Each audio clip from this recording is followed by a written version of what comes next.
ഒരു അരമണിക്കൂർ എടുക്കത്തുള്ളേ. കാരണം ഈ ഉച്ചയ്ക്ക് ബേസിക്കലി എന്താ പറയുക, ഓൺലൈനിൽ ഇരുന്ന് നിങ്ങളാരും ശ്രദ്ധിക്കത്തുമില്ല. അതിൽ നല്ലത് തിയറി നമുക്ക് എടുത്തിട്ട് പോയി. ഇത് ആക്ച്വലി മോഡ്യൂൾ 4 വരുന്നതാണ്. അപ്പം ആക്ച്വലി ഇപ്പം എന്താ പറയാൻ പോകുന്നതെന്ന് പറഞ്ഞാൽ, നമ്മൾ ടോർഷൻ ഇക്വേഷൻ എന്ന് പറഞ്ഞൊരു ഇക്വേഷൻ പഠിച്ചിട്ടുണ്ട്. അപ്പം നിങ്ങൾക്ക് എല്ലാവർക്കും അറിയാം, ടോർഷൻ ഇക്വേഷൻ എന്ന് പറഞ്ഞു കഴിഞ്ഞാൽ നമ്മൾ പഠിച്ചത് T/J = τ/r = gθ/L എന്ന് പറഞ്ഞൊരു ഫോർമുലയായിരുന്നു ടോർഷൻ ഇക്വേഷൻ. ഇനിയിപ്പം നമ്മൾ ഇന്ന് പഠിക്കാൻ പോകുന്നത് bending, theory of simple bending. അപ്പോൾ ഇവിടെ ഈ ബെൻഡിങ് എന്ന് പറഞ്ഞു കഴിഞ്ഞാൽ, ഇപ്പം ഞാൻ ഈ ടെക്സ്റ്റ് എടുക്കാൻ കാരണം ഇതിനകത്ത് ഫിഗേഴ്സ്, ഈ ഒരു ഫിഗർ കാണിക്കാനാണ്. അപ്പം ഇവിടെ നിങ്ങൾ നോക്കിക്കേ, ഇവിടെ ഒരു പർട്ടിക്കുലർ ബീം ഉണ്ട്. ആ ബീം എന്ത് ചെയ്തു? ബെൻഡ് ചെയ്തിട്ടുണ്ട്. ബിഫോർ ബെൻഡിങ്ങും ആഫ്റ്റർ ബെൻഡിങ്ങും കൊടുത്തിട്ടുണ്ട്. അപ്പോൾ നമ്മൾ ഇങ്ങനത്തെയുള്ള ടൈപ്സ് ഓഫ് ബീംസ് ആയിരുന്നു നമ്മൾ കഴിഞ്ഞ ക്ലാസ്സിലും തിയറിയിൽ പഠിച്ചത്. ഇപ്പോൾ സിംപ്ലി സപ്പോർട്ടഡ് ബീമിൽ സെൻട്രൽ ഒരു പോയിന്റ് ലോഡ് വരികയും പിന്നെ ഒരറ്റത്തു നിന്ന് ഇങ്ങറ്റത്തോട്ട് യൂണിഫോംലി ഡിസ്ട്രിബ്യൂട്ടഡ് ലോഡ് വരും. ഇങ്ങനെയുള്ള കേസുകളിലെല്ലാം ഈ ബീം എന്ത് ചെയ്യും? ബെൻഡ് ചെയ്യും. അപ്പം എന്തുകൊണ്ടാണ് ആക്ച്വലി ബീം ബെൻഡ് ചെയ്യുന്നത്? അവിടെ ഉണ്ടാകുന്ന ബെൻഡിങ് മൊമെന്റും പിന്നെ നമ്മൾ കൊടുക്കുന്ന പോയിന്റ് ലോഡിന്റെ എഫക്റ്റ്. അപ്പം ആക്ച്വലി ബെൻഡിങ് മൊമെന്റ് കൊണ്ടാണ് ഏറ്റവും കൂടുതൽ ബെൻഡ് ചെയ്യുന്നത്. ബെൻഡിങ് മൊമെന്റിനാണ് അവിടെ കൂടുതലും ഇമ്പോർട്ടൻസ്. അതുകൊണ്ട് തന്നെ തിയറി ഓഫ് സിമ്പിൾ ബെൻഡിങ്ങിൽ നമ്മൾ ബെൻഡിങ് മൊമെന്റ് മാത്രമേ കൺസിഡർ ചെയ്യൂ.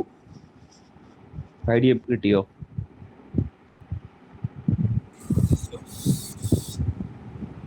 ഓക്കെ ആണോ? ഞാൻ ക്ലിയർ. ഇപ്പൊ ആരോ വാർത്തിന്റെ സൗണ്ടാണെന്ന് തോന്നുന്നു, ക്ലിയർ അല്ല. അപ്പൊ ഇവിടെ നമ്മൾ ബെൻഡിങ് മൊമെന്റ് മാത്രമേ കൺസിഡർ ചെയ്തുള്ളൂ. അപ്പൊ നിങ്ങൾ ആലോചിക്കേണ്ടത്, നമ്മൾ നേരത്തെ ചെയ്ത പ്രോബ്ലം, അതായത് സിംപ്ലി സപ്പോർട്ടഡ് ബീം, നമ്മുടെ കാൻഡിലിവർ, ഇതിന്റെ ഒരു കണ്ടിന്യൂവേഷൻ ആണ് ഈ പർട്ടിക്കുലർ പോർഷൻ. അതെങ്ങനെയെന്ന് പറഞ്ഞുതരാം.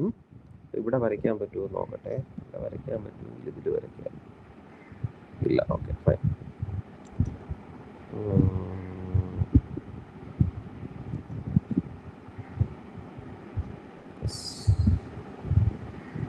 നമ്മളിപ്പോൾ വരച്ചത് MOS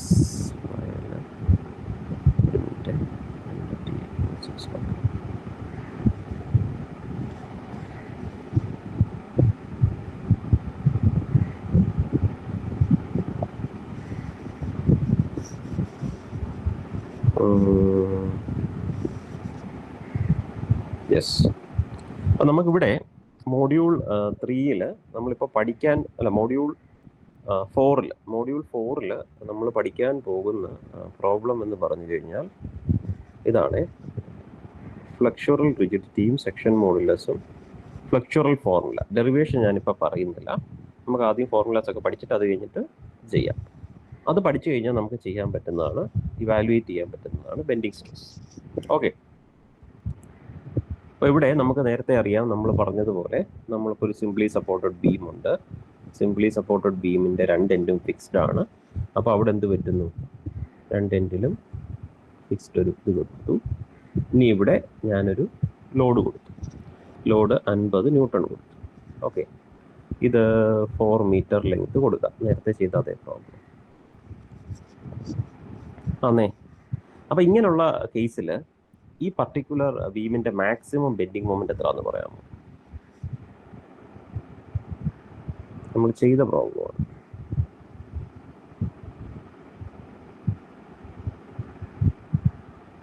ആർക്കെങ്കിലും പറയാൻ പറ്റുമോ?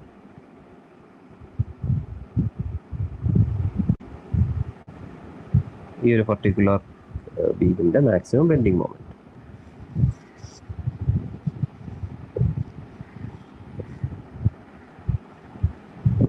ഇവിടെ 2 റിയാക്ഷൻ ഫോഴ്സുകളുണ്ട്. ഒന്നെന്ന് പറഞ്ഞാൽ RA, RB. പിന്നെന്തുണ്ടായിരുന്നു? നമ്മളെങ്ങനെ കണ്ടുപിടിക്കുന്നേ? RA + RB = 50. ഒന്നാമത്തെ ഇക്വേഷൻ. പിന്നെ രണ്ടാമത്തെ എങ്ങനെയായിരുന്നു നമ്മൾ ചെയ്തത്? ഒരു പർട്ടിക്കുലർ എൻഡിലുള്ള മൊമെന്റ് നമുക്ക് ഇക്വേറ്റ് ചെയ്യും. അതായത് RB × 4 അല്ലേ? RB into 4 minus RB into 4 ആണെങ്കിൽ മറ്റത് 50 ഇൻറ്റു 2 ഈക്വൽ ടു 0. അപ്പോൾ RB എത്ര കിട്ടും? 100 ഡിവൈഡഡ് ബൈ 4 എന്ന് പറഞ്ഞാൽ RB 25 കിട്ടും. RA എത്ര കിട്ടും? 25. ഇതാണല്ലോ നമ്മൾ ആക്ച്വൽ ഇക്വേഷൻസ്. ഇപ്പോൾ 25 ഉള്ളൊരു എന്ത് കിട്ടി? റിയാക്ഷൻസും കിട്ടി. അപ്പോൾ എൻ്റെ ചോദ്യം എന്ന് പറഞ്ഞാൽ ഇവിടെ വെൻഡിങ് മൊമെന്റ് മാക്സിമം എവിടെയാണ് വരുന്നത്?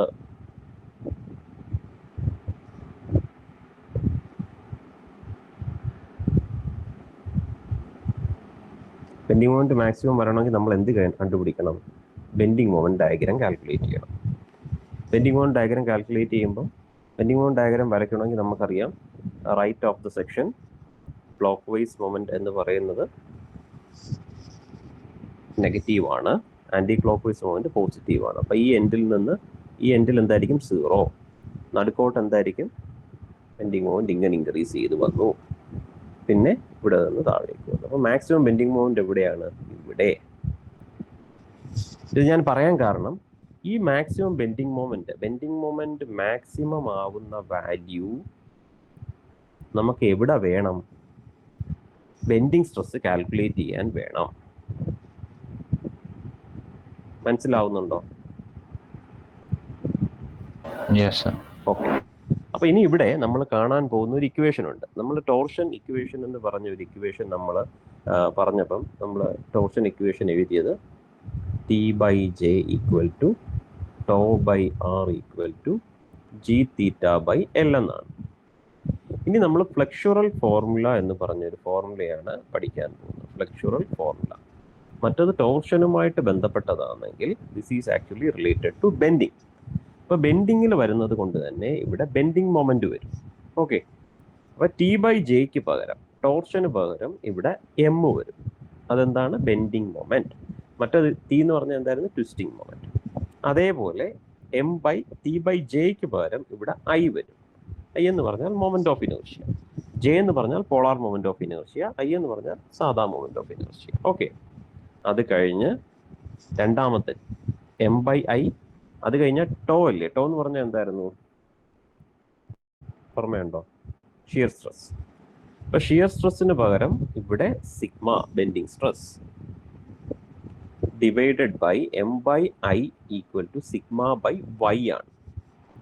Y എന്താന്നുള്ളത് പറഞ്ഞുതരാം. അപ്പൊ Y എന്താന്നുള്ളത് നിങ്ങൾക്ക് ഇപ്പൊ വലിയ ഐഡിയ ഇല്ല. ഇനി ലാസ്റ്റ് G⁵L. G⁵L പകരം M/I equal to sigma by Y equal to M/I equal sigma by Y equal to M/I equal to sigma by Y. ഒരു minute. M/I equal to sigma by Y equal to E/R. Yes. M/I equal to sigma by Y equal to E/R ആണ്. M/I equal to sigma by Y equal to E/R. അപ്പൊ E എന്ന് പറഞ്ഞാൽ എന്താ? E എന്ന് പറഞ്ഞ term നമ്മൾ എന്തായാലും പഠിച്ചിട്ടുണ്ട്. E എന്ന് പറഞ്ഞു കഴിഞ്ഞാൽ യങ്സ് മോഡുലസ് അല്ലേ? അപ്പൊ നമുക്കിവിടെ അറിയാവുന്ന ടേംസ് ഒന്ന് ഞാൻ ടിക്ക് ചെയ്യാം. ഇതാണ് ഈ ഇപ്പൊ എഴുതിയിരിക്കുന്നതാണ് ഫ്ലെക്സുറൽ ഫോർമുല. ഇത് വളരെയധികം ഇമ്പോർട്ടൻ്റ് ആണ്. ടോർഷണൽ ഫോർമുല പോലെ തന്നെ M അറിയാം, മൊമെന്റ് ഓഫ് ഇനേർഷ്യ എന്താണെന്നറിയാം, സിഗ്മ എന്ന് പറഞ്ഞാൽ ബെൻഡിങ് സ്ട്രെസ് ആണ്, അതാണ് കണ്ടുപിടിക്കേണ്ടത് മിക്ക കേസിൽ. E എന്ന് പറഞ്ഞാൽ എന്താണ്? Young's modulus. ഇനി Y എന്താണെന്നും അറിയണം, R എന്താണെന്നും അറിയണം. അതിനുവേണ്ടിയാണ് ഞാൻ ആ ഫിഗറിലേക്ക് പോകുന്നത്. ഓക്കെ. അപ്പൊ ഈ ഫിഗർ എടുത്തു കഴിഞ്ഞാൽ നമ്മൾ നേരത്തെ എടുത്ത ഫിഗറിലേക്ക് പോവാം. നിങ്ങൾ ടെക്സ്റ്റിലേക്ക് നോക്കിയാലും ഇങ്ങനൊരു ഫിഗറാണ് കാണുന്നത്. അപ്പൊ ഇതൊരു സിംപ്ലി സപ്പോർട്ടഡ് ബീം ആണെന്ന് കരുതുക. ഇവിടെ എന്ത് ചെയ്യുന്നു? ബെൻഡ് ചെയ്യുന്നുണ്ട് അല്ലേ? ബെൻഡ് ചെയ്തപ്പോൾ ഇപ്പൊ ഇവിടെ നിങ്ങൾക്ക് കാണാൻ പറ്റുന്നുണ്ട് ഈ ഒരു പർട്ടിക്കുലർ പോർഷൻ. ഇതിനകത്ത് എഴുതാൻ പറ്റുമോ എന്ന് നോക്കട്ടെ.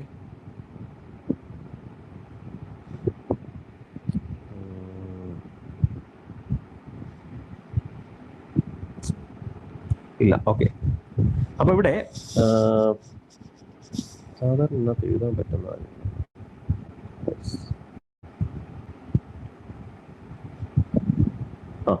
ഇപ്പൊ ഇവിടെ നിങ്ങൾ നോക്കിക്കേ, എ സി എന്ന് പറഞ്ഞ ഒരു ലെയറും ബി ഡി എന്ന് പറഞ്ഞ ലെയറും കാണാമോ? എ സിയും ബി ഡിയും കാണാമോ? ആ, അത് ആക്ച്വലി സാധാരണ ഒരു സ്ട്രെയിറ്റ് ആയിട്ടുള്ള ഒരു ബീം. ഈ ബീം നമ്മൾ നേരത്തെ പറഞ്ഞ പോലെ, ഞാനിപ്പം നേരത്തെ വരച്ചതുപോലെ ഒരു നടുക്കൊരു ലോഡും വന്ന്, അത് ഏത് കേസിലും ആവാം കേട്ടോ, ഞാനിപ്പോൾ ഒരു ഐഡിയൽ കേസ് പറയുവാണ്.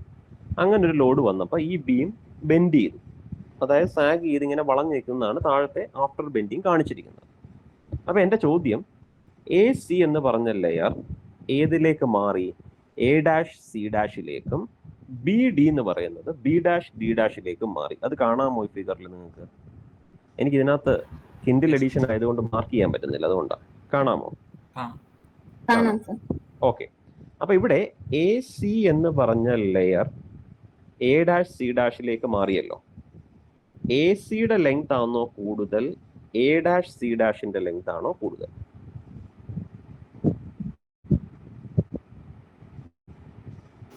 അത് പറയാമോ? ഏതാ? എ ഡാഷ് സി ഡാഷിന്റെ ലെങ്ത് കൂടുതലാണോ കുറവാണോ?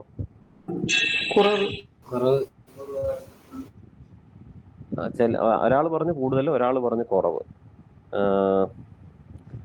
എ ഡാഷ് സി ഡാഷിന്റെ ലെങ്ത് ആക്ച്വലി എന്താണ്? ഒന്നുകൂടി നോക്കിക്കേ, വേറെ ആർക്കെങ്കിലും പറയാമോ? യെസ്, അതായത് എ ഡാഷ് സി ഡാഷിന്റെ ലെങ്ത് എ സിയെ കമ്പയർ ചെയ്യുമ്പം കുറവാണ്. എന്തുകൊണ്ടാണ്? അത് അകത്തോട്ടല്ലേ ബെൻഡ് ചെയ്യുന്നത്. അകത്തോട്ട് ബെൻഡ് ചെയ്യുമ്പോൾ എന്ത് പറ്റുന്നു? ആ ലെയർ കംപ്രസ്ഡ് ആകുകയാണ് അല്ലേ? ഡൗട്ട് ഉണ്ടോ?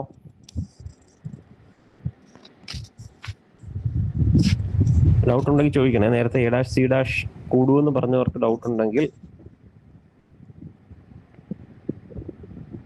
ഡൗട്ട് ഉണ്ടെങ്കിൽ പറ. അല്ല, നിങ്ങൾ പറഞ്ഞതുപോലെ ഞാൻ പഠിപ്പിക്കുന്നത്, ഞാൻ തിയറി മാത്രം പഠിപ്പിച്ചിട്ട് പ്രോബ്ലംസ് നിങ്ങളുടെ ബെനിഫിറ്റിന് വേണ്ടി നിങ്ങൾ ക്ലാസ്സിൽ വരുമ്പോൾ ചെയ്യാമെന്നുള്ളൊരു കൺസെപ്റ്റിലാണ് തിയറി പറഞ്ഞു പോകുന്നത്. അപ്പൊ തിയറി നമ്മൾ മനസ്സിലാക്കി നോട്ടിൽ ഇക്വേഷൻസ് ഉണ്ടെങ്കിലേ എനിക്ക് നിങ്ങളെ ഇത് കഴിഞ്ഞിട്ട് വരുമ്പോൾ ഹെൽപ്പ് ചെയ്യാൻ പറ്റും. അപ്പൊ ഇത് മനസ്സിലാക്കണം.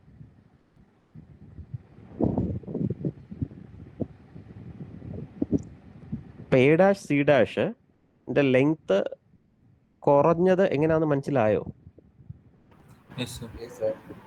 ഓക്കെ. അപ്പൊ ഇവിടെ നോക്കിക്കേ, എ സി എന്ന് പറഞ്ഞ ലെയർ ഇന്നർ ലെയറും ബി ഡി എന്ന് പറഞ്ഞാൽ ഇതിന്റെ ഏറ്റവും ഔട്ടർ ലെയറുമാണ്. അപ്പം എ സി എന്ന് പറഞ്ഞ ലെയർ ചെറുതാവുകയും ബി ഡി എന്ന് പറഞ്ഞ ലെയർ വലുതാവുകയും ചെയ്തു. അപ്പൊ അതായത് ആക്ച്വൽ എ സി എന്ന് പറഞ്ഞ ലെയറിന് ഒരു ലെങ്ത് ഉണ്ടായിരുന്നു, അത് ചെറുതായി. ബി ഡി എന്ന് പറഞ്ഞ ലെയർ വലുതായി. പക്ഷേ നിങ്ങൾ ഇവിടെ നോക്കിയാൽ എൻ എ എന്ന് പറഞ്ഞ ഒരു ഡോട്ടഡ് ലൈൻ കാണാൻ പറ്റും മുകളിലത്തെ ഫിഗറിൽ. എൻ എ, ആ പർട്ടിക്കുലർ ലൈനിൽ തന്നെ ക്യു എസ് എന്ന് പറഞ്ഞൊരു ലെയർ കാണാൻ പറ്റും. കണ്ടോ? ഓക്കെ. അപ്പൊ Q S Q dash S ഡാഷിലേക്ക് മാറി. അപ്പൊ ഞാൻ ചോദിക്കുകയാണ്, ക്യു ഡാഷ് എസ് ഡാഷും ക്യു എസും ഇത് വലുതാണോ? ക്യു എസ് വലുതാണോ ക്യു ഡാഷ് എസ് ഡാഷിനേക്കായാലും, അതോ ചെറുതാണോ?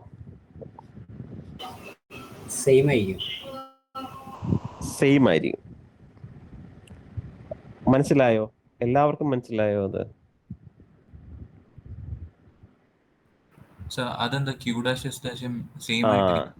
അതായത് നമ്മൾ ഒരു ബീം ബെൻഡ് ചെയ്യുമ്പം എ സി എന്ന് പറഞ്ഞ ലെയർ, ഇന്നർ ലെയർ എന്ത് ചെയ്യുന്നു? ആക്ച്വൽ ലെങ്തിനേക്കാളും എ സിയുടെ ലെങ്ത് കുറഞ്ഞു. ബി ഡി എന്ന് പറഞ്ഞ ഔട്ടർ ലെയറിലേക്ക് വന്നപ്പോൾ ബി ഡിയുടെ ലെയർ എന്ത് പറ്റി? ലെങ്ത് കൂടി. അതായത് ഒരെണ്ണം ആക്ച്വൽ ലെങ്ത് ഉണ്ടായിരുന്നത് കുറഞ്ഞു, അപ്പൊ അവിടെ നെഗറ്റീവ് വാല്യൂയിലേക്ക് പോയി. ഏറ്റവും വെളിയിലുള്ള ലെയർ എന്ത് ചെയ്തു? ഒരു ലെയർ അതിന് ആക്ച്വൽ വാല്യൂയിൽ നിന്ന് പോസിറ്റീവ് വാല്യൂയിലേക്ക് പോയി. അപ്പൊ നമ്മൾ ഇന്നർ ലെയറിൽ നിന്ന് ഔട്ടർ ലെയറിലേക്ക് പോകുമ്പോൾ മൈനസിൽ നിന്ന് പ്ലസിലേക്കാണ് പോകുന്നത് അല്ലേ? അപ്പൊ ഇവിടെ ഏതോ ഒരു ലെയർ ഉണ്ട്, ആ ലെയറിന് എന്ത് പറ്റും? ബിഫോർ ആൻഡ് ആഫ്റ്റർ ബെൻഡിങ് ഒരു ചേഞ്ചും വരാത്ത ഒരു ലെയർ കാണും. അതാണ് ക്യു എസ് എന്ന് പറഞ്ഞ ലെയർ. പാർത്ഥിവിന് മനസ്സിലായോ? അപ്പൊ അവിടെ ക്യു എസ് എന്ന് പറഞ്ഞ ലെയർ ഒരു ചേഞ്ചും ഇല്ലാതെ കിടക്കുന്ന ലെയർ ആയതുകൊണ്ട് ആ പർട്ടിക്കുലർ ലെയറിൽ കൂടെ പാസ് ചെയ്യുന്ന ആക്സിസിനെ പറയുന്ന പേരാണ്, വളരെ ഇമ്പോർട്ടൻറ്റ് ടേംസ് ആണ് ഞാൻ പറയുന്നത്. ഈ ഓൺലൈൻ ക്ലാസ്സിൽ ആയതുകൊണ്ട് ഇതൊക്കെ നിങ്ങൾക്ക് നോട്ട് ചെയ്ത് എടുക്കാൻ പറ്റും, എന്നാലേ നമുക്ക് പ്രോബ്ലം ചെയ്യാൻ പറ്റും. ആ QS എന്ന് പറഞ്ഞ ലെയറിന് ചേഞ്ച് ഇല്ല. അപ്പൊ ആ ലെയറിൽ കൂടെ പാസ് ചെയ്യുന്ന ആക്സിസിന് പറയുന്ന പേരാണ് ന്യൂട്രൽ ആക്സിസ്. അതുകൊണ്ടാണ് നിങ്ങൾക്ക് ഇവിടെ ഈ ഫിഗറിൽ ഈ ടെക്സ്റ്റ് ബുക്സിലെല്ലാം കാണുന്നത് NA എന്ന് പറഞ്ഞ് ഡിനോട്ട് ചെയ്തിരിക്കുന്നത്. അതുകൊണ്ടാണ് കേട്ടോ. അപ്പൊ NA എന്ന് പറഞ്ഞാൽ ന്യൂട്രൽ ആക്സിസ് ആണെന്നും, ന്യൂട്രൽ ആക്സിസിന്റെ ഇമ്പോർട്ടൻസ് എന്താണ്, ആ പർട്ടിക്കുലർ ആക്സിസിൽ കൂടെ പാസ് ചെയ്യുന്ന ലെയറിന് there is actually no change in the dimensions before and after bending. Idea കിട്ടിയോ?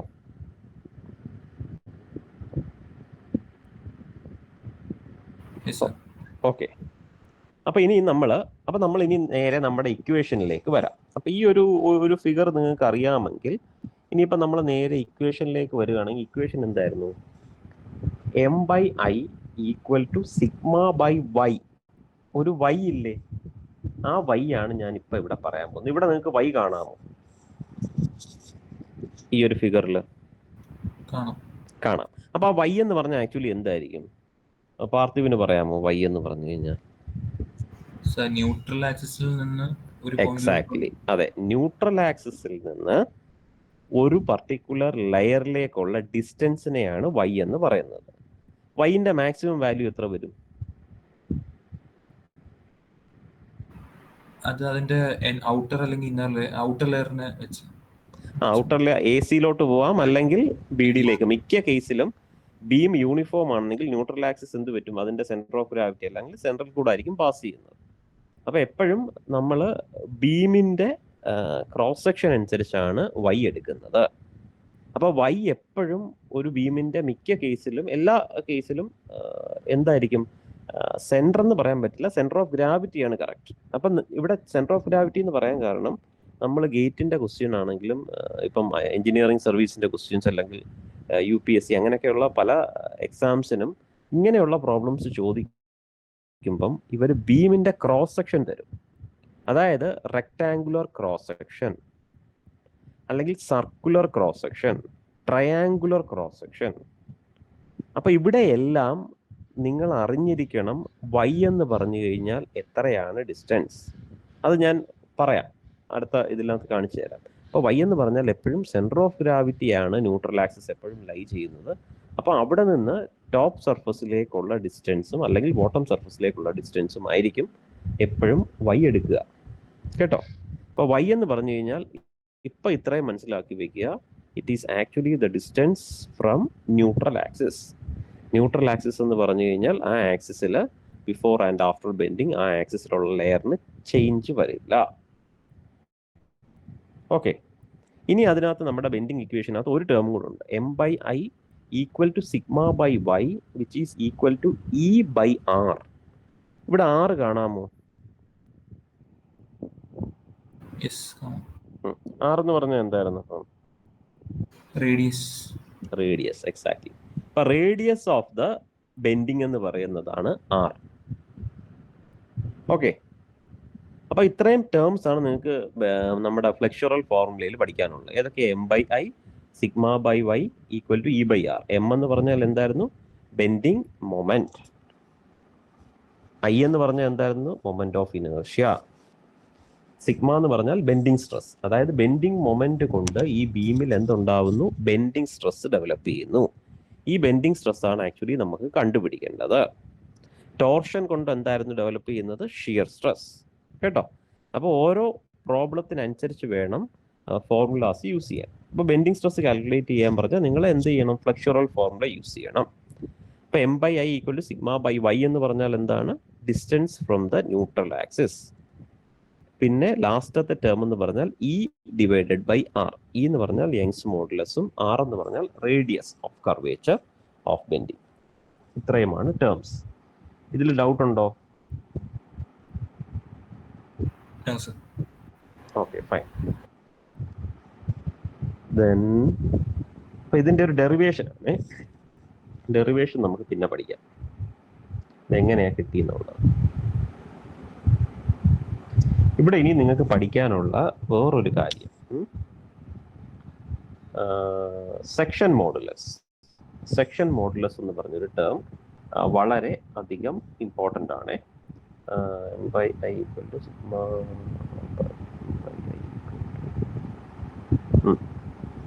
അപ്പോൾ സെക്ഷൻ മോഡുലസ് എന്താണെന്ന് പറയാം. അപ്പം ഞാൻ ആ ഇക്വേഷൻ ഒന്നുകൂടി എഴുതാം.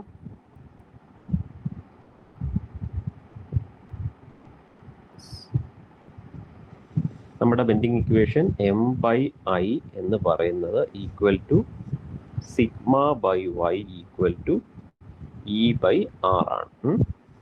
ഇനി നമുക്ക് രണ്ട് ഇക്വേഷൻസ് ആയിട്ട് ഇതിൽ നിന്ന് എടുത്ത് സോൾവ് ചെയ്യാം. അങ്ങനെയാണല്ലോ മറ്റൊന്നും സോൾവ് ചെയ്തത്. അപ്പൊ നമ്മൾ ഇവിടെ ഈ ആദ്യത്തെ m by I equal to sigma by y എടുക്കുകയാണെങ്കിൽ m equal to sigma into I by y എന്ന് കൊടുക്കാം. ഓക്കെ, അപ്പൊ ഈ I by y, y എന്ന് പറഞ്ഞാൽ maximum y, I by y max ഇതിനെ എന്ത് പറയും? Which is called this I by y മാക്സിനെയാണ് എന്ത് പറയുന്നത്? സെക്ഷൻ മോഡുലസ് എന്ന് പറയുന്നത്. Section modulus.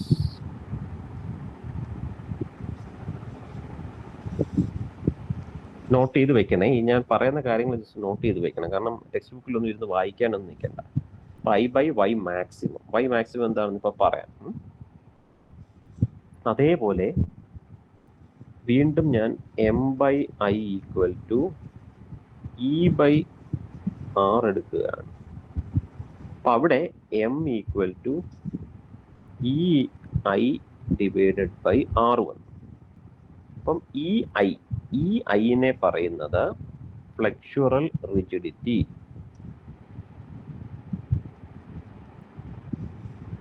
കാരണം ഈ ടേംസ് അറിഞ്ഞാലേ പ്രോബ്ലം ചെയ്യാൻ പറ്റൂ. കാരണം ഫ്ലെക്സുറൽ റിജിഡിറ്റി ഈക്വൽ ടു EI എന്ന് പറഞ്ഞു കഴിഞ്ഞാൽ, ഫ്ലെക്സുറൽ റിജിഡിറ്റി തന്നിട്ടുണ്ടെങ്കിൽ നിങ്ങൾക്ക് അപ്പോഴേ ഓർമ്മ മനസ്സിലാക്കേണ്ടത് EI എന്ന് പറഞ്ഞ കാര്യമാണ് തന്നിരിക്കുന്നത്. സെക്ഷൻ മോഡുലസ് തന്നിട്ടുണ്ടെന്ന് പറഞ്ഞാൽ I by y മാക്സ് തന്നിട്ടുണ്ട്. ഓക്കെ, ഓക്കെ ആണോ?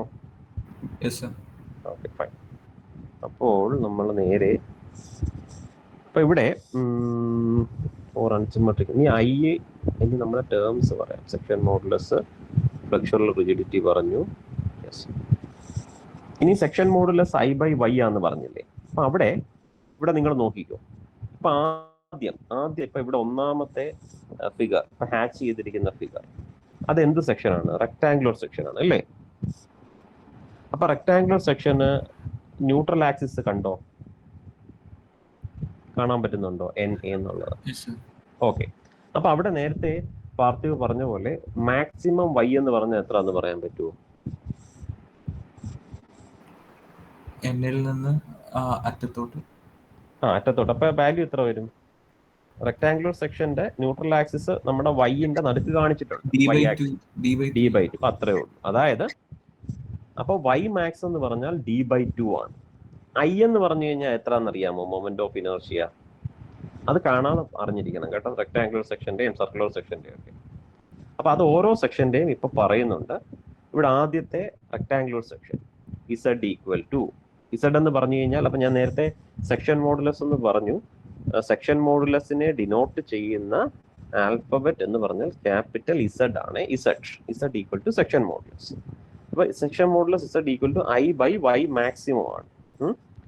അപ്പൊ I എന്ന് പറഞ്ഞു കഴിഞ്ഞാൽ മൊമെന്റ് ഓഫ് ഇനർഷ്യ ആണ്. അപ്പൊ മൊമെന്റ് ഓഫ് ഇനർഷ്യ എന്താണ്? BD³ ഡിവൈഡഡ് ബൈ 12 ആണ്. എന്തിന്റെ? റെക്ടാങ്കുലർ സെക്ഷന്റെ. B എന്ന് പറഞ്ഞു കഴിഞ്ഞാൽ ബ്രെഡ്ത്തും, D എന്ന് പറഞ്ഞു കഴിഞ്ഞാൽ എന്താണ്? ഡെപ്ത് ആണ്. ഐഡിയ കിട്ടിയോ?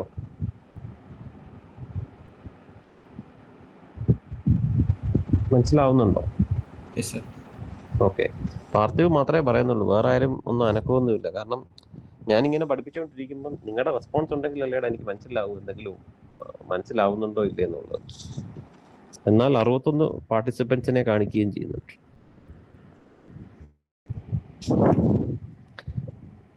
ഇല്ലേ? ക്ലാസ്സിലുള്ള ഉഷാറിന്റെ പകുതി ഇല്ലല്ലോ. ഉണ്ടോ? എല്ലാരും ഉണ്ട്. മനസ്സിലാവുന്നുണ്ടോ? ഞാനിപ്പോ പറഞ്ഞ കാര്യങ്ങൾ മനസ്സിലാവുന്നുണ്ടോ?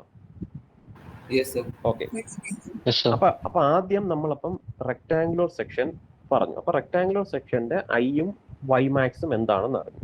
ഇനി സർക്കുലർ സെക്ഷനിലേക്ക് പോകുമ്പോൾ സർക്കുലർ സെക്ഷന്റെ ഐയും വൈയും എപ്പോഴും ഇവിടെ സർക്കുലർ സെക്ഷനിൽ ഇപ്പൊ നിങ്ങൾക്ക് ഫിഗറിൽ കാണാം വൈ എന്ന് പറയുന്ന ഡയമീറ്റർ എന്ന് പറഞ്ഞാൽ ഡി എന്ന് പറഞ്ഞിട്ടിരിക്കുന്നു. അപ്പൊ സർക്കുലർ സെക്ഷന്റെ രണ്ടാമത്തെ കേസ് നോക്കിക്കേ, I by Y max. I എന്ന് പറഞ്ഞു കഴിഞ്ഞാൽ moment of inertia of the circular section ആണ് about the centre of gravity. അതെന്താണ്? Pi D raise to 4/64.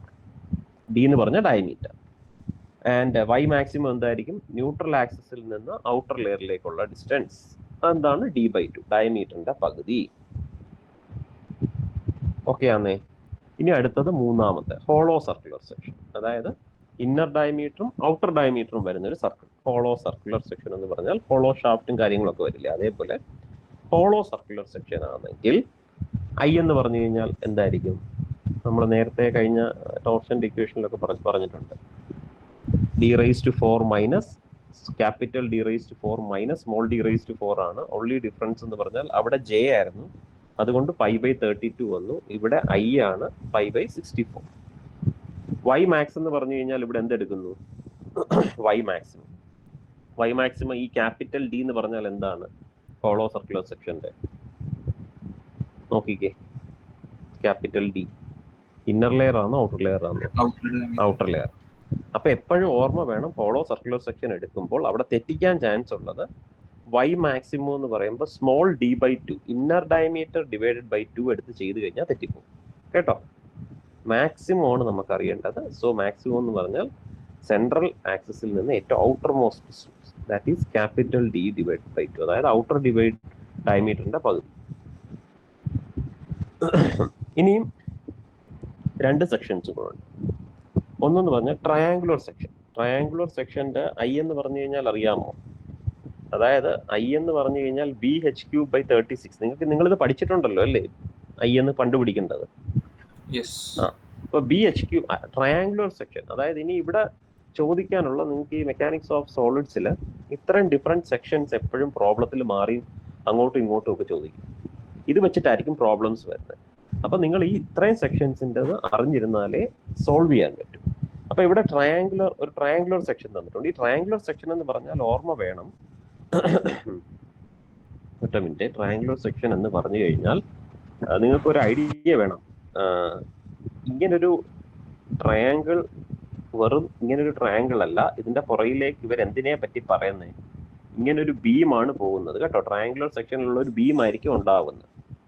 ഇപ്പം റെക്ടാങ്കുലർ സെക്ഷൻ എന്ന് പറഞ്ഞു കഴിഞ്ഞാൽ എന്തായിരിക്കും? ഇതിന്റെ പുറകിലേക്ക് റെക്ടാങ്കുലർ ബീമാണ്, ഇതിന്റെ ബെൻഡിങ് ആണ് നമ്മൾ കാൽക്കുലേറ്റ് ചെയ്യുന്നത്. മനസ്സിലാവുന്നുണ്ടോ? സർക്കുലർ സെക്ഷൻ വന്നു കഴിഞ്ഞാൽ ഇങ്ങനെ പുറകിലേക്ക് സർക്കുലർ ഷാഫ്റ്റ് പോകും. സ്ക്വയർ ക്രോസ് സെക്ഷൻ വന്നു കഴിഞ്ഞു കഴിഞ്ഞാൽ ഇതാണ് നേരെ പുറകിലേക്ക് ഒരു ബീം കിടക്കുന്നുണ്ടെന്നുള്ള ഒരു ഓർമ്മ വേണം. അതിന്റെ ക്രോസ് സെക്ഷൻസ് മാറുന്ന അനുസരിച്ച് എന്ത് മാറും? അതിന്റെ സെന്റർ ഓഫ് ഗ്രാവിറ്റിയും കാര്യങ്ങളും ഒക്കെ മാറും. അപ്പൊ ഇവിടെ ട്രയാങ്കുലർ സെക്ഷൻ വരുമ്പോൾ, ട്രയാങ്കുലർ സെക്ഷൻ വന്നു കഴിഞ്ഞാൽ ട്രയാങ്കുലർ സെക്ഷൻ ആണ്. അതിന്റെ സെന്റർ ഓഫ് ഗ്രാവിറ്റി എന്ന് പറഞ്ഞാൽ നടുക്ക് കിടക്കത്തില്ല. ഇവിടെ നിന്ന് ഇത് സെന്റർ ഓഫ് ഗ്രാവിറ്റി ആണെങ്കിൽ ജി എന്ന് പറഞ്ഞു കഴിഞ്ഞാൽ ഇതായിരിക്കും ന്യൂട്രൽ ആക്സിസ് പാസ് ചെയ്യുന്നത് അല്ലേ? അപ്പൊ ഇവിടെ നിന്ന് ഇത് ടോട്ടൽ ഹൈറ്റ് h ആണ് തന്നിട്ടുള്ളതെന്നുണ്ടെങ്കിൽ ഇവിടെ നിന്ന് എനിക്ക് തോന്നുന്നു 2h/3 താഴെ നിൽക്കുകയാണെങ്കിൽ h/3 ആണെന്ന് തോന്നുന്നു. നോക്കട്ടെ. അപ്പൊ നിങ്ങൾക്ക് y എന്ന് പറഞ്ഞ ഡിസ്റ്റൻസ് എന്തെടുക്കണം? ഇതിനനുസരിച്ച് മാറും. അല്ലാതെ h/2 എന്നും പറഞ്ഞ് അവിടെ എടുത്ത് വെക്കരുത്, അത് തെറ്റാണ് കേട്ടോ. അതാണ് ഞാനിപ്പോ പറയാൻ പോകുന്നത്. കണ്ടോ, ഇവിടെ y z = I/y max. I എന്ന് പറഞ്ഞാൽ BH³/36 ഡിവൈഡഡ് ബൈ 2/3h എന്ന് പറഞ്ഞാൽ ഏറ്റവും മുകളിൽ നിന്നുള്ള ഡിസ്റ്റൻസ് ആണ് കേട്ടോ. മനസ്സിലായോ? അത് ഇവിടെ നിന്നുള്ള ഡിസ്റ്റൻസ് ആണ്. ഈ ഡിസ്റ്റൻസ് ഇവിടം തൊട്ട് ഇവിടം വരെയാണ് 2h/3 കേട്ടോ. അപ്പൊ അത് നോട്ട് ചെയ്യുക.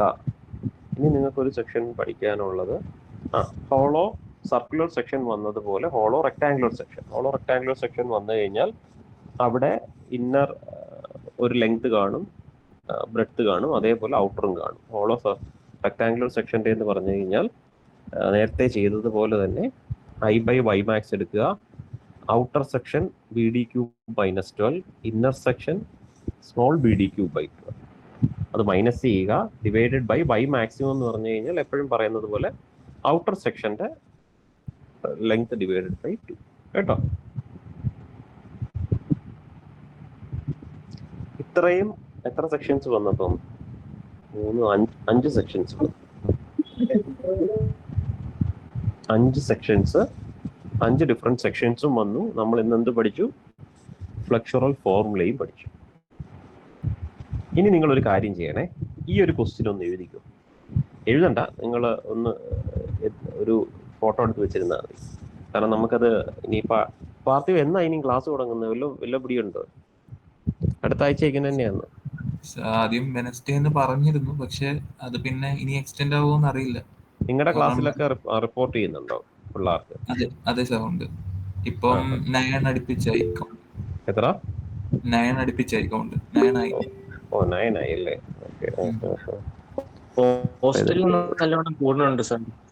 ഏതാ ഹോസ്റ്റലിലുള്ള പിള്ളേർക്കാ കൂടുതൽ അല്ലേ?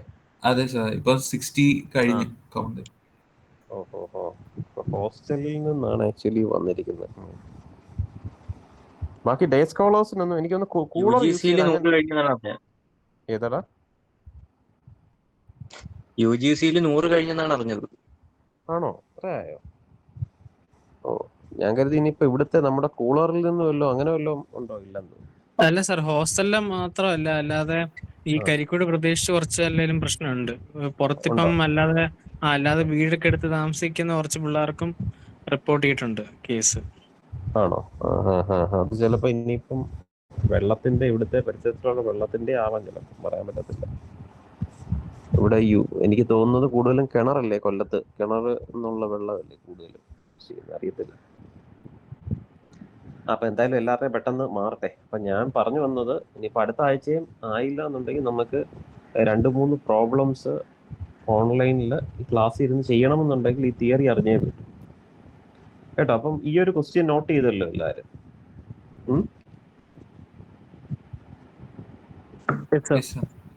അപ്പൊ ഇതിനകത്ത് ഞാൻ ജസ്റ്റ് ഒന്ന് പറഞ്ഞുതരാം. നിങ്ങൾ ഈ ക്വസ്റ്റ്യൻ ഒന്ന് വായിച്ചു നോക്കിയേ.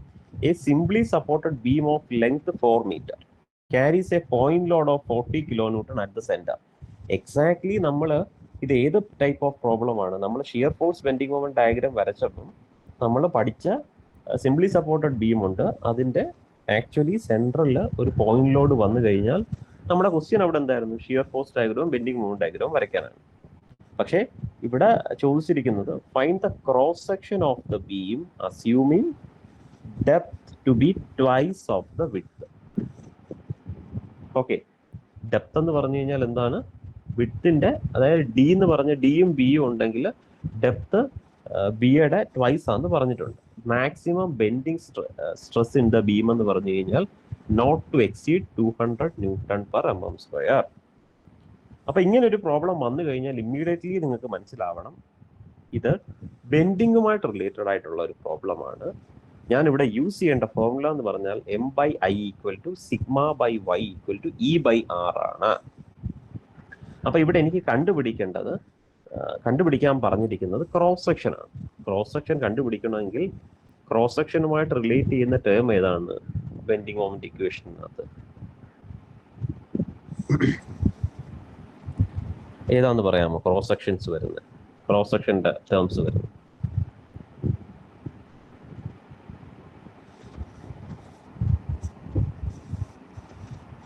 ക്രോസ് സെക്ഷൻ വരുമ്പോൾ ഏരിയ R വരും. അങ്ങനെയല്ല, ഏരിയ എന്ന് പറഞ്ഞു കഴിഞ്ഞാൽ ഇപ്പൊ റെക്ടാങ്കുലർ ആണെങ്കിൽ B × D, സ്ക്വയർ ആണെങ്കിൽ സെയിം ഇത് വരും. ഞാൻ ചോദിക്കുന്ന ഈ പാരാമീറ്റേഴ്സ് ബിയും ഡിയും അങ്ങനെ വരുന്നത് ഏത് ടേമിലാണ്? I എന്ന് പറഞ്ഞ ടേമിലാണ് അല്ലേ? മൊമെന്റ് ഓഫ് ഇനേർഷ്യ അല്ലേ? അപ്പൊ അവിടെ നമ്മൾ ക്രോസ് സെക്ഷൻ ഇപ്പം BD³/12 അല്ലെങ്കിൽ BH³/36, ഇതെല്ലാം ബിയും എച്ചും എല്ലാം ഏരിയ കണ്ടുപിടിക്കാനുള്ള ടേംസ് ആണ്. അപ്പൊ അത് വെച്ചിട്ടാണ് ആക്ച്വലി നമ്മൾ ഇതിലേക്ക് സോൾവ് ചെയ്യേണ്ടത്. അപ്പൊ ഇവിടെ ഞാൻ ജസ്റ്റ് ഒന്ന് കാണിച്ചു തരാം, കാരണം ആദ്യത്തെ പ്രോബ്ലം അല്ലേ. അപ്പൊ M/I = σ/y. ഇതിനകത്ത് ആദ്യത്തെ E/r എന്ന് പറഞ്ഞ് നമുക്ക് റേഡിയസ് ഓഫ് കർവേച്ചർ ഒന്നും തരാത്തതുകൊണ്ട് നമ്മൾ എന്ത് ചെയ്യുന്നു? ആദ്യത്തെ 2 ഇക്വേഷൻസ് ഇക്വേറ്റ് ചെയ്യുക, M/I-യും σ/y. സിഗ്മ എന്ന് പറഞ്ഞാൽ നമുക്കറിയാം 200 Nm/mm² ആണ്. ഓക്കെ, ഇനി നമുക്ക് ബെൻഡിങ് മൊമെന്റ് കാൽക്കുലേറ്റ് ചെയ്യണം. ബെൻഡിങ് മൊമെന്റ് എന്ന് പറഞ്ഞു കഴിഞ്ഞാൽ ഈ ഒരു പർട്ടിക്കുലർ കേസിൽ മാക്സിമം ബെൻഡിങ് മൊമെന്റ് എവിടെ ആയിരിക്കും വരുന്നത്? പറയാൻ പറ്റുമോ? നമ്മളിപ്പോൾ നേരത്തെ വരച്ച പ്രോബ്ലംസ് പ്രാക്ടീസ് ചെയ്തിട്ടുണ്ടെങ്കിൽ നിങ്ങൾക്ക് പറയാൻ പറ്റും. ഞാനിപ്പോൾ വരച്ച് കാണിച്ചത് ആണെന്ന് തോന്നുന്നു. സെൻട്രൽ ഇല്ലേ? സെൻട്രലല്ലേ? അപ്പൊ അവിടെ നമ്മൾ ആക്ച്വലി ആ വാല്യൂ കണ്ടുപിടിക്കണം. ഇവരിപ്പോ ചെയ്തിരിക്കുന്നത് WL/4 എന്ന് പറഞ്ഞൊരു ഇക്വേഷൻ, അതായത് ചിലര് പഠിപ്പിക്കുന്ന രീതി എന്ന് പറഞ്ഞു കഴിഞ്ഞാൽ ഇക്വേഷൻസ് കാണാതെ പഠിപ്പിച്ച് ചെയ്യിപ്പിക്കും. ഇപ്പൊ ബെൻഡിങ് മൊമെന്റ് എന്ന് പറഞ്ഞാൽ WL/4 ആണ്. സിംപ്ലി സപ്പോർട്ടഡ് ബീം, നടുക്കൊരു പോയിന്റ് ലോഡ് വന്നു കഴിഞ്ഞാൽ maximum bending moment is WL/4. എനിക്കത് താല്പര്യമില്ല, അതുകൊണ്ടാണ് ഞാൻ ആ ഇക്വേഷനിലേക്ക് പറയാത്തത്. നിങ്ങൾ എന്ത് ചെയ്യണം? നിങ്ങൾ ബെൻഡിങ് മൊമെന്റ് ജസ്റ്റ് ഒരു ഡയഗ്രാം ഈസി ആയിട്ടൊന്ന് വരയ്ക്കാവുന്നതേ ഉള്ളൂ. അവിടെ വരച്ച് ഇതിനു വേണ്ടി അവിടെ വരച്ചിടണമെന്നല്ല പറഞ്ഞ്, ആ ഡയഗ്രാം ഒന്ന് ജസ്റ്റ് ഒരു ഇത് വരയ്ക്കാൻ പറ്റുമെങ്കിൽ നിങ്ങൾക്ക് അറിയാം എവിടെയാണ് ബെൻഡിങ് മൊമെന്റ് മാക്സിമം വരുന്നത്. അത് കാൽക്കുലേറ്റ് ചെയ്യുക. അപ്പൊ മാക്സിമം ബെൻഡിങ് മൊമെന്റ് കണ്ടുപിടിക്കാം. അപ്പൊ M/I = σ/y M അറിയാം, സിഗ്മ തന്നിട്ടുണ്ട്.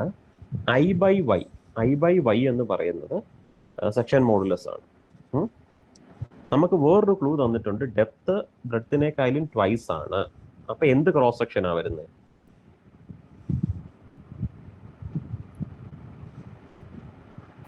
Rectangular. Obviously rectangular cross section ആണ്. അപ്പൊ നമുക്ക് BDQ/12 എന്ന് പറഞ്ഞ ഫോർമുല എടുത്തിട്ട് I എന്ന് പറഞ്ഞാൽ BDQ/12, y എന്ന് പറഞ്ഞു കഴിഞ്ഞാൽ D/2. അങ്ങനെ അതിൽ നിന്ന് നമുക്ക് എന്ത് കണ്ടുപിടിക്കാൻ പറ്റും? ബിയും ഡിയും കണ്ടുപിടിക്കാൻ പറ്റും. ഓക്കെ ആണോ?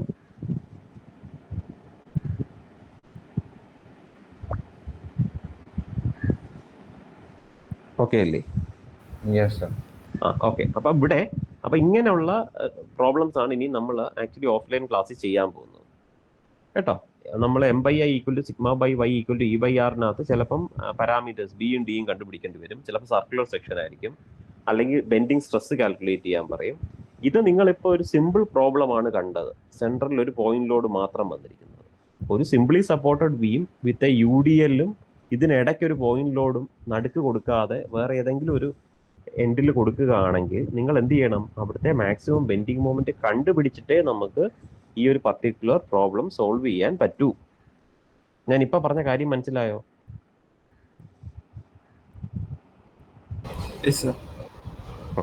അപ്പൊ അങ്ങനെയുള്ള മനസ്സിലായോ? റെക്ടാംഗുലർ സെക്ഷൻ എങ്ങനെ മനസ്സിലായി? റെക്ടാംഗുലർ സെക്ഷൻ എന്ന് തന്നിരിക്കുകയല്ലേ, അതായത് ഡെപ്തും equal to twice the breadth എന്ന് പറഞ്ഞില്ലേ. ഡെപ്തും ബ്രെഡ്ത്തും സെയിം ആണെങ്കിൽ, ഡിയും ബിയും സെയിം ആണെങ്കിൽ എന്ത് പറ്റും? അത് സ്ക്വയർ ക്രോസ് സെക്ഷൻ വരത്തില്ലേ? ഡിയും ബിയും വ്യത്യാസമല്ലേ. അപ്പൊ നമുക്ക് എന്തായാലും അത് റെക്ടാംഗുലർ ക്രോസ് സെക്ഷനിലേ വരത്തുള്ളൂ. അപ്പൊ അവര് ഐഡന്റിഫൈ ദ ക്രോസ് സെക്ഷൻ എന്ന് പറഞ്ഞു കഴിഞ്ഞാൽ പറഞ്ഞോ? ആരെങ്കിലും പറയായിരുന്നോ? ഇല്ല. ഐഡന്റിഫൈ ദ ക്രോസ് സെക്ഷൻ എന്ന് പറഞ്ഞു കഴിഞ്ഞാൽ അവർ ഉദ്ദേശിക്കുന്ന പാരാമീറ്റേഴ്സ് ബിയും ഡിയും ആണോ അത് കണ്ടുപിടിക്കണം, അത്രേ ഉള്ളൂ കേട്ടോ. അപ്പൊ നമുക്ക് വൈൻഡ് അപ്പ് ചെയ്താലോ? അപ്പൊ നിങ്ങൾ ഈ ഒരു കാര്യങ്ങളെല്ലാം നോട്ടിൽ എഴുതി വെക്കുക, ഫോർമുലാസ് എല്ലാം എഴുതി വെക്കുക. നിങ്ങൾ ആക്ച്വൽ ക്ലാസ്സിൽ ഇപ്പോൾ അടുത്ത ആഴ്ച എങ്ങനെയാണെന്ന് അറിയത്തില്ല, എത്രയും പെട്ടെന്ന് ക്ലാസ് തുടങ്ങട്ടെ. അങ്ങനെ വരികയാണെങ്കിൽ ഇതെല്ലാം ചേർത്ത് നമുക്ക് ക്ലാസ്സിൽ തന്നെ പ്രോബ്ലംസ് ആയിട്ട് തന്നെ വർക്കൗട്ട് ചെയ്ത് തുടങ്ങാം. പിന്നെ ക്ലാസ്സിൽ തിയറീസ് ഇല്ല, പ്രോബ്ലംസ് മാത്രം വർക്കൗട്ട് ചെയ്ത് പോവാണ് കേട്ടോ. ഓക്കെ, അപ്പോൾ വൈൻഡ് അപ്പ് ചെയ്യാം. വേറെ ഡൗട്ടും കാര്യങ്ങളൊന്നും ഇല്ലല്ലോ?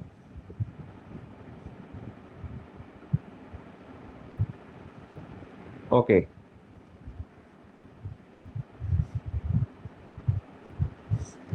അപ്പോൾ ഓക്കെ, ബൈ. ശരി, അപ്പം അടുത്ത ക്ലാസ്സിൽ കാണാം.